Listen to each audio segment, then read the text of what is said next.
नमस्कार बच्चों, कैसे हैं आप सब। आई होप आप सभी बहुत अच्छे होंगे और मौज मस्ती के साथ पढ़ाई भी डेफिनेटली कर रहे होंगे। तो इस वीडियो में हम लोग class 10 chapter 9 some applications of trigonometry के एक्सरसाइज 9.1 के क्वेश्चन नंबर 1, 2, 3, 4 एंड 5 के फिगर्स को बहुत डिटेल में समझेंगे और उसके बाद इन क्वेश्चंस को सॉल्व भी करेंगे। तो अगर ये वीडियो आपको काम की लगती है तो देर किस बात की है, कॉपी पेन उठाइए, फोकस बनाइए और आ जाइए। मिलते हैं म्यूजिक के दूसरी तरफ।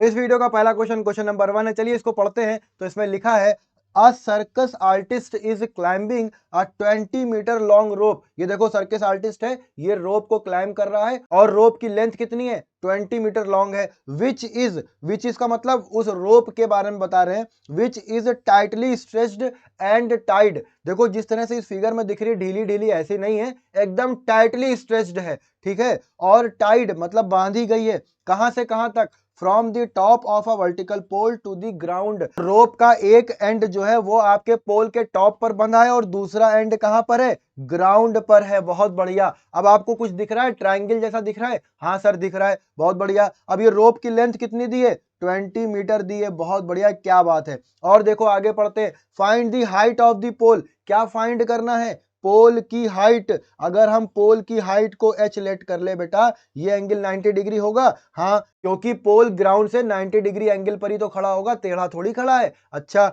आगे क्या लिखा है, if the angle made by the rope. मतलब ये जो रोप है बेटा, ये रोप कितना एंगल बना रही है, किससे, ग्राउंड लेवल से। ग्राउंड लेवल से ये एंगल कितना बना रही है, ये बना रही है 30 डिग्री। 30 डिग्री बना रही है। अब बताओ कि राइट एंगल ट्रायंगल दिख गया, ठीक है। क्या क्या बातें पता है, देखो ये 20 मीटर लॉन्ग रोप है, ये क्या काम करेगा, ये हाइपोटेन्यूज की तरह काम करेगा। ये h जो हाइट ऑफ पोल है, ये परपेंडिकुलर की तरह काम करेगा। क्यों, क्योंकि थीटा के सामने वाली साइड परपेंडिकुलर लेते हैं या अपोजिट साइड भी बोलते हैं, ठीक है। अब बताओ हाइपोटेन्यूज और परपेंडिकुलर किस फॉर्मूले में आते हैं, किस ट्रिग्नोमेट्रिक रेशियो में आते हैं, बोलो। बहुत बढ़िया, साइन थीटा के फॉर्मूले में आते हैं। और देखो इन्होंने क्वेश्चन में लिखा भी है कि फिगर आप 9.11 देखो, यानी इन्होंने फिगर दिया हुआ भी है, ठीक है। फिगर समझ में आ गया, फॉर्मूला समझ में आ गया, चलो इसको सॉल्व कर लेते हैं। तो अगर हम लोग गिवन फिगर में देखेंगे तो ये भैया ए बी क्या है, ये ए बी पोल है, बहुत बढ़िया। ये ए सी क्या है, ए सी रोप को रिप्रेजेंट कर रहा है। और ये जो बी सी है ये ग्राउंड है। ये बात समझ में आ गई,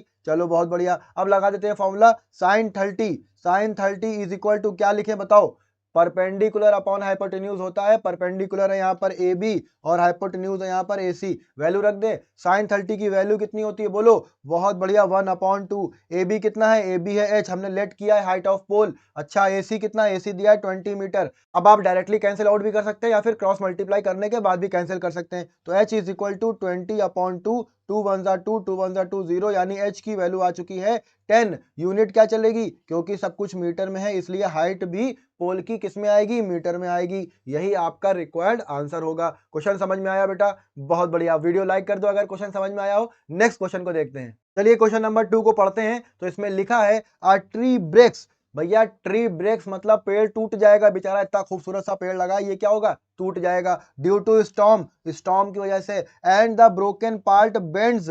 भैया जो टूटा हुआ पार्ट है वो मुड़ जाएगा, कुछ इस तरीके से बेंड होगा। So that the top of the tree touches the ground. भैया देखना, बात को समझना, ये टॉप ऑफ द ट्री है, ये टूट जाएगा बेचारा, किसकी वजह से, स्टॉर्म की वजह से। और ये टॉप जो है ग्राउंड को छूने लगेगा। बात को समझना, इतना खूबसूरत पेड़ है, बढ़िया सा पेड़ है, देखो तूफान आया और मेरा पेड़ टूट गया, ये कैसे हो गया, किसकी वजह से, स्टॉर्म की वजह से हो गया। ये देखो स्टॉर्म की वजह से। फिर से देखो एक बार, लिखा है the tree touches ground making an angle 30 degree with it. तो ये 30 डिग्री वाला एंगल कहां पर बनेगा, ये देखो टॉप है, ये हम ग्राउंड से लगा हुआ सपोज कर सकते हैं, क्योंकि पत्तियां फैली हुई हैं, ग्राउंड एग्जैक्ट दिख नहीं रहा है इस पर्टिकुलर फिगर में। देखो ये पेड़ कुछ इस तरीके से टूटा होगा, है कि नहीं, हाँ सर टूटा होगा। अब एंगल क्या होगा, ग्राउंड के साथ यही एंगल तो होगा। वैल्यू कितनी दी है एंगल की, 30 डिग्री दी है सर, बहुत बढ़िया। अब देखो आगे पढ़ते हैं क्या लिखा है, the distance between the foot of the tree to the point where the top touches the ground. मतलब फुट ऑफ ट्री कहां पर है, दिख रहा है, ये देखो फुट ऑफ द ट्री, और the top touches the ground मतलब ये वाला पॉइंट। इन दोनों पॉइंट के बीच का गैप कितना दिया है, 8 मीटर दिया है, बहुत बढ़िया।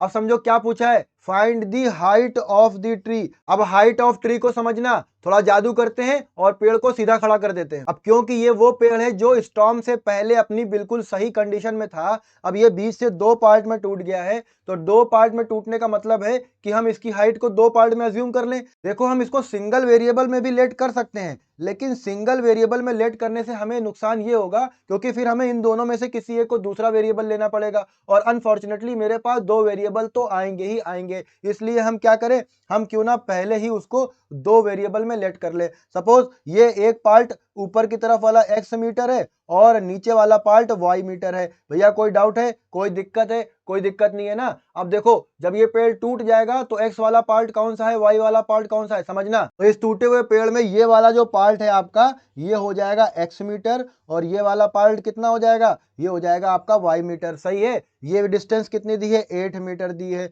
ये एंगल कितना दिया है, 30 डिग्री दिया है। अब भैया ये बताओ राइट एंगल ट्रायंगल दिखने लगा?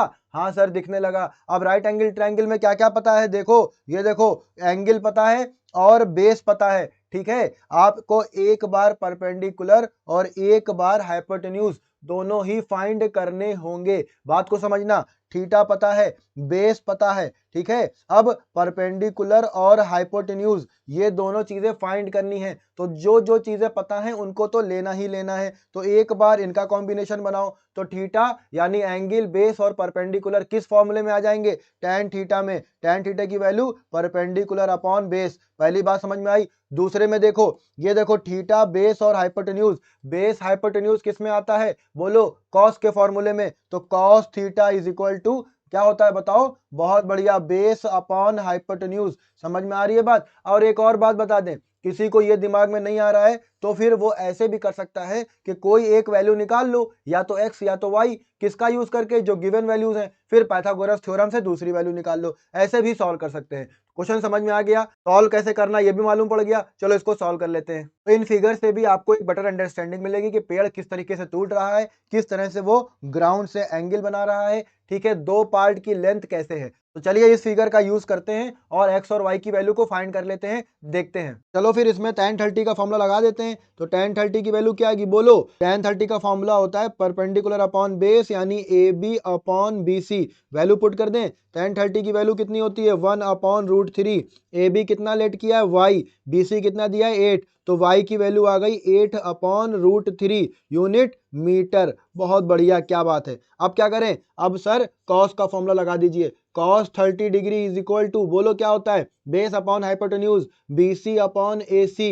तो कॉस 30 की वैल्यू कितनी होती है, रूट 3 अपॉन 2। बी सी कितना है, 8। ए सी कितना है, एक्स मीटर। अब एक्स की वैल्यू निकाल लें, क्रॉस मल्टीप्लाई करेंगे तो एक्स कितना मिलेगा, 2 इंटू 8 अपॉन रूट 3। वैल्यू कितनी आएगी, बोलो 16 अपॉन रूट 3। बहुत बढ़िया, क्या बात है, कैलकुलेशन अच्छी हो रही है तुम लोगों की। तो ये इक्वेशन नंबर 1 हो गई, ये इक्वेशन नंबर 2 हो गई। अब क्या करना है, अब टोटल हाइट फाइंड करनी है तो x प्लस वाई फाइंड करना पड़ेगा ना। चलो x प्लस वाई फाइंड करते हैं। कहां से मिलेगा, इक्वेशन नंबर 1 और 2 को ऐड करने पर मिलेगा। चलो ऐड कर देते हैं। चलो इक्वेशन नंबर 1 और 2 को ऐड करेंगे तो क्या मिलेगा, x plus y is equal to 16 upon root 3 plus 8 upon root 3। अब बताओ क्या करें, रूट 3 एलसीएम है, एलसीएम ले लेते हैं। तो रूट 3 एलसीएम क्या आएगा ऊपर, 16 प्लस 8, ये वैल्यू है x प्लस वाई की। अब बताओ 16 प्लस 8 कितना होगा, बहुत बढ़िया, 24 अपॉन रूट 3। अब क्या करें, बोलो। अब सर नीचे डिनोमिनेटर में रूट 3 है, ऊपर नीचे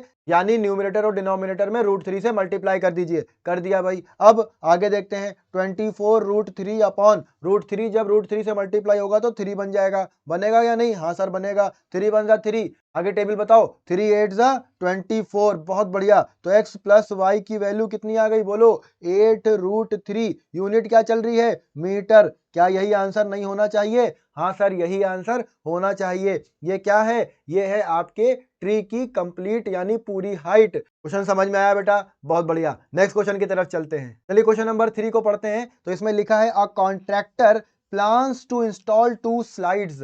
स्लाइड समझते हैं ना, आप सबने ये झूला झूला है, हम लोगों ने भी झूला है, ये दिख रहा होगा आपको। स्लाइड मतलब फिसलने वाला, ठीक है। For childrens to play in park, मतलब बच्चों के खेलने के लिए वो झूले इंस्टॉल करना चाहता है पार्क में। कौन, कॉन्ट्रैक्टर।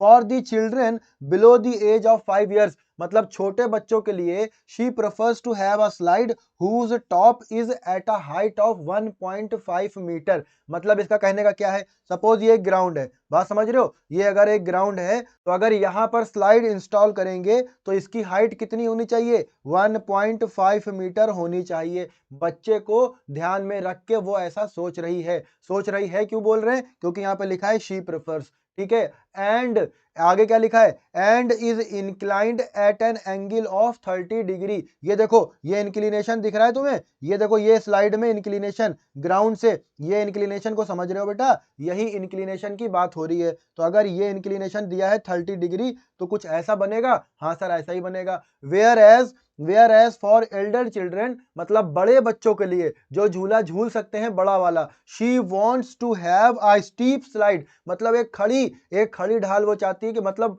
कुछ एडवेंचर हो, कुछ बच्चों को मजा आए। At a height of 3 metre, इस बार वो क्या करना चाह रही है, इस बार उसने हाइट को डबल कर दिया, 3 मीटर कर दिया, ठीक है भाई। और क्या लिखा है, and inclined at an angle of 60 degree, मतलब इसका इंक्लिनेशन कितना कर दिया, 60 डिग्री। अब देखो कुछ डेयरिंग हो रहा है, कुछ एडवेंचर हो रहा है, मजा आएगा ना, जैसे जैसे एज बढ़ेगी एडवेंचर करने का मूड भी बनेगा। उसी बात को ध्यान में रखकर ही वो स्लाइड्स को भी प्लान कर रही है। आगे क्वेश्चन में पूछा क्या गया ये देखते हैं। आगे पूछा गया है what should be the length of the slide in each case. Length of slide का मतलब क्या है समझते हो कि नहीं, फिगर में देखो लेंथ ऑफ स्लाइड, ये वो स्लाइड है जहां पर बच्चा झूल रहा है, फिसल रहा है, मतलब हमारे फिगर में ये लेंथ और ये लेंथ, बात समझ रहे हो, बात समझ में आ रही है। क्वेश्चन में क्या पूछा गया है, तो दोनों ही केस में लेंथ पूछी गई है, किसकी, स्लाइड की।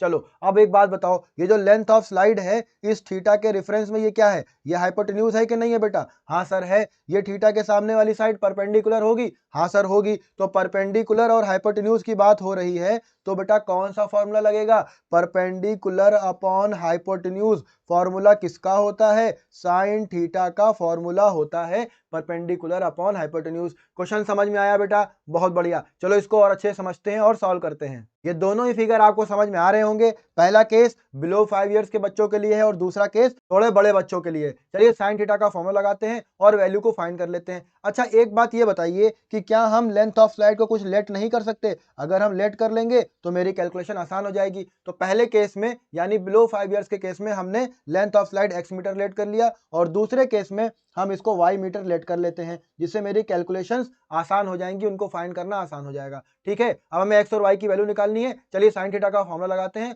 और वैल्यूज को फाइंड करते हैं। जब हम ट्रायंगल ABC की बात करते हैं, यानी हम फर्स्ट केस की बात करते हैं, तो हमें मिलेगा sine 30 is equal to, sine 30 की वैल्यू क्या होगी बोलो, परपेंडिकुलर अपॉन हाइपोटेन्यूज। परपेंडिकुलर क्या है, AB, हाइपोटेन्यूज क्या है, AC। वैल्यू रख देते हैं। साइन 30 की वैल्यू कितनी होती है, 1/2। AB कितना है बेटा, 1.5। AC कितना है, फाइंड करना है सर, AC कहाँ पता है, बहुत बढ़िया, x आ गया। अब क्या करें, क्रॉस मल्टीप्लाई कर देते हैं। चलो फिर करते हैं। तो x is equal to 1.5 into 2, x की वैल्यू कितनी आ गई भैया, 3 मीटर आ गई। यानी बिलो 5 इयर्स के लिए ये जो x मीटर यानी लेंथ ऑफ स्लाइड है ये कितनी लंबी होनी चाहिए, ये सर 3 मीटर लंबी होनी चाहिए। चलो दूसरे केस की भी बात कर लेते हैं। तो जब हम लोग ट्रायंगल PQR को कंसीडर करेंगे तो बेटा हम लोग क्या लिखेंगे, हम लोग लिखेंगे sir sine 60 degree is equal to perpendicular यानी PQ अपॉन हाइपोटेन्यूज यानी PR। साइन 60 की वैल्यू कितनी होती है, √3/2 होती है। PQ कितना दिया है, 3 दिया है, और PR कितना है भैया, PR तो फाइंड करना है, y मीटर लेट किया है। क्रॉस मल्टीप्लाई कर दें, हाँ सर कर देते हैं। y की वैल्यू आएगी 2 इंटू 3/√3। अब क्या करें, √3 डिनोमिनेटर में है तो √3 से मल्टीप्लाई, √3 से डिवाइड कर देते हैं। तो y की वैल्यू कितनी आ जाएगी, 2 इंटू 3 इंटू √3/3। 3 से 3 कैंसिल आउट हो जाएगा, तो भैया y की वैल्यू कितनी आ जाएगी, 2√3। यूनिट क्या चलेगी, मीटर। तो ये आपकी वैल्यू आ जाएगी। y क्या लिया था, y लिया था बड़े बच्चों के लिए जो स्लाइड की लेंथ है वो। तो अब दोनों आंसर्स निकल आए, तो चलो एक बार फाइनल आंसर्स लिख लेते हैं। तो यही मेरे आंसर्स हो जाएंगे। बिलो 5 ईयर के लिए हमने लेंथ कितनी निकाली स्लाइड की, 3 मीटर, और एल्डर चिल्ड्रन के लिए हमने लेंथ कितनी निकाली, 2√3 मीटर। यही आपका रिक्वायर्ड आंसर होगा। समझ में आया आप लोगों को, बहुत बढ़िया। चलिए नेक्स्ट क्वेश्चन को देखते हैं। तो चलिए क्वेश्चन नंबर 4 को पढ़ते हैं। इसमें क्या लिखा है, इसमें लिखा है the angle of elevation of the top of a tower from a point on the ground. भैया ऑब्वियस सी बात है, ग्राउंड यानी नीचे की तरफ से टावर के टॉप को देखा जा रहा है तो एंगल ऑफ एलिवेशन ही बनेगा। बिल्कुल सही बात है। विच इज 30 मीटर अवे, कौन भैया, वो पॉइंट 30 मीटर अवे है, कहां से, foot of the tower, tower के फुट से 30 मीटर की डिस्टेंस पर है वो पॉइंट जहां से उसके टॉप को देखा जा रहा है और 30 डिग्री का एंगल ऑफ एलिवेशन बन रहा है। चलो एक बार समझ लेते हैं। ये भैया टॉप है, हाँ सर टॉप है टावर का। ये देखो टावर का फुट दिख रहा है, हाँ सर दिख रहा है, बहुत बढ़िया, क्या बात है। कोई पॉइंट हम ग्राउंड पर लेट कर लें, हाँ सर लेट कर लीजिए। अब इस पॉइंट से इस टॉप को देख रहे हैं, बहुत बढ़िया। तो एलिवेशन कितना बन रहा है, 30 डिग्री का एलिवेशन बन रहा है सर। और ये पॉइंट ये फुट से कितनी डिस्टेंस पर है सर, ये 30 मीटर की डिस्टेंस पर है। बात तो सही है, सब कुछ तुम लोगों को पता है। तो अब बचा क्या सर, कुछ नहीं बचा। अगर हम इसकी हाइट को ऐसे कंसीडर करें, किसकी हाइट को, टावर की हाइट को, तो एक हमें राइट एंगल ट्रायंगल दिखने लगेगा। बहुत बढ़िया। क्वेश्चन में पूछा क्या गया है, find the height of the tower. लो यही बात पूछी गई है। अब जब पूछी गई है हाइट तो क्या कर ले, इसको लेट कर ले h मीटर, हाँ सर लेट कर लिए, कोई दिक्कत नहीं है। तो हमें एक राइट एंगल ट्रायंगल मिल गया जिसमें हाइट पूछी जा रही है, 30 डिग्री का एलिवेशन है और 30 मीटर बेस की वैल्यू दी है। तो ये साइड क्या है बेटा, ये 30 डिग्री के रिस्पेक्ट में परपेंडिकुलर है। बहुत बढ़िया। तो परपेंडिकुलर और बेस और थीटा किस फॉर्मूले में आते हैं, tan थीटा के फॉर्मूले में आते हैं। क्या बात है, अब तक तो सब लोगों को रट गया होगा। चलो भाई वैल्यू रख देते हैं और सॉल्व कर लेते हैं। अगर हम इस फिगर में देखें तो ए क्या रिप्रेजेंट कर रहा है, ए रिप्रेजेंट कर रहा है टॉप ऑफ टावर, बी क्या है, फुट ऑफ टावर, सी क्या है, पॉइंट ऑन ग्राउंड। अब क्या करना है, tan 30 का फॉर्मूला लगाना है सर। बहुत बढ़िया। tan 30 is equal to perpendicular upon base यानी A B upon B C. अब वैल्यू रख दे, tan 30 की वैल्यू 1 अपॉन √3। ए बी कितना है, एच लेट किया है सर, बी सी कितना है 30, क्रॉस मल्टीप्लाई कर दें 30 अपॉन √3, यही आएगा। अब क्या करना है बताओ बेटा, सबको पता है और आप सब बोल भी रहे हैं हमें पता है, √3 से मल्टीप्लाई, √3 से डिवाइड, एच की वैल्यू कितनी आएगी 30 √3 अपॉन 3, डिवाइड कर दें। अब 3 बन जा 3, 3 बन जा 3 0, एच की वैल्यू कितनी आ गई, एच की वैल्यू आ गई 10 √3 और यूनिट मीटर। यही तो फाइंड करना था बेटा, 10 √3 क्या है, ये हाइट ऑफ टावर है। यही आपका आंसर हो जाएगा। समझ में आया बेटा, बहुत आसान सवाल है इसके। चलिए नेक्स्ट क्वेश्चन को देखते हैं। तो हम लोग आ गए क्वेश्चन नंबर 5 जो कि इस वीडियो का आखिरी क्वेश्चन है। बहुत बढ़िया, चलिए पढ़ते हैं इसको। A kite is flying at a height of 60 metre above the ground. भैया काइट दिख रही है ना फिगर में, हाँ सर दिख तो रही है। अब ये काइट जो है ग्राउंड से कितने मीटर पर है, ये काइट ग्राउंड से 60 मीटर की हाइट पर उड़ रही है। बात समझ में आ रही है, हमने ग्राउंड पर पॉइंट एक अपने मन से कंसीडर कर लिया है। आगे क्या लिखा है, आगे लिखा है the string attach to the kite, मतलब जो डोर से पतंग उड़ रही है ना उसको क्या करा गया है, is temporarily tied to a point on the ground. Usually पतंग हाथ से उड़ाई जाती है, जो उड़ाने वाला होगा वो भैया कुछ करने चला गया होगा, उसने क्या करा, उसने जमीन पर किसी पॉइंट से इसकी डोर को बांध दिया। कोई दिक्कत है भैया, पतंग बहुत बढ़िया थी, उसने बांध दिया, पतंग अभी भी आसमान में ऐसे ही रुकी है, उड़ रही है। अच्छा आगे क्या लिखा है, the inclination of the string with the ground is 60 metre. ये जो बेटा ये आपका जो स्ट्रिंग है ये ग्राउंड से कितने एलिवेशन पे है, 60 डिग्री पर है, यानी ये जो झुकाव है ना स्ट्रिंग का ये 60 डिग्री पर है। Find the length of the string, इस स्ट्रिंग की लेंथ फाइंड करनी है। ये व्हाइट रंग की लाइन दिख रही है ना, इसकी लेंथ अगर हम L मीटर ले लें, बेटा समझ में आ रहा है, इसको अगर हम L मीटर सपोज कर लें तो हमें L की वैल्यू फाइंड करनी है। आगे लिखा है assuming that there is no slack in the string, मतलब ये कहने का है कि स्ट्रिंग बिल्कुल टाइट है, स्ट्रेस्ड है। ठीक है, बात समझ में आई, बहुत बढ़िया। अब ये दोनों ग्राउंड वाले पॉइंट्स को अगर हम मिला दें तो बेटा हमें क्या मिलेगा, हमें एक राइट एंगल ट्रायंगल मिलेगा जिसमें ये देखो हाइपोटेन्यूज की वैल्यू फाइंड करनी है। थीटा के सामने वाली साइड परपेंडिकुलर, परपेंडिकुलर की वैल्यू दी हुई है। परपेंडिकुलर और हाइपोटेन्यूज किस फॉर्मूले में आते हैं, साइन थीटा के फॉर्मूले में। तो साइन 60 डिग्री से ये क्वेश्चन सॉल्व हो जाएगा। समझ में आ रहा है बेटा, चलो इसको सॉल्व कर लेते हैं। फिगर बेटा समझ में आ ही रहा होगा, ए पॉइंट पर मेरी पतंग उड़ रही है, सी पॉइंट ग्राउंड पर वो पॉइंट है जहां पर काइट को टाइट कर दिया गया है। चलो साइन 60 का फॉर्मूला लगा देते हैं। तो sine 60 degree is equal to, बोलो क्या लिख दें, A B upon A C. A B यहाँ पर परपेंडिकुलर है, ए सी यहाँ पर हाइपोटेन्यूज है। साइन 60 की वैल्यू होती है √3 अपॉन 2। ए बी की वैल्यू बेटा 60 दी हुई है और एल यानी ए सी की वैल्यू फाइंड करनी है। क्रॉस मल्टीप्लाई कर दें, L is equal to 2 into 60 upon √3। अब क्या करना है, जो हर बार कर रहे हैं √3 से मल्टीप्लाई, √3 से डिवाइड कर दें। अब L is equal to 2 into 60 into √3 और नीचे आ जाएगा 3, 3 1 जा 3, 3 2 जा 6 0। अब बेटा क्या आ रहा है, 2 इंटू 20 इंटू √3 सॉल्व कर लिया जाए। हाँ सर कर लीजिए। L is equal to 40√3 unit बेटा मीटर चल रही है, तो L आ गया मेरे पास 40√3 और यही L तो हमने लेंथ ऑफ स्ट्रिंग लेट करी है। हाँ सर, इसका मतलब यही तो बेटा मेरा रिक्वायर्ड आंसर होगा, है ना। चलो मुस्कुरा दो। अब 5 क्वेश्चन सॉल्व हुए हैं बहुत डिटेल के साथ। समझ में आ रहा है, मजा आ रहा है क्वेश्चंस को सॉल्व करने में। चलो बहुत बढ़िया। अगर आपको मेरी वीडियो से सही में कुछ फायदा हो रहा है, क्वेश्चन समझ में आ रहे हैं, मैथ में मजा आ रहा है, तो क्या करना है, वीडियो को लाइक कर दीजिए, अपने दोस्तों में वीडियो को शेयर कीजिए, चैनल को सब्सक्राइब करिए और बेल आइकन का बटन जरूर दबाइए। Thank you.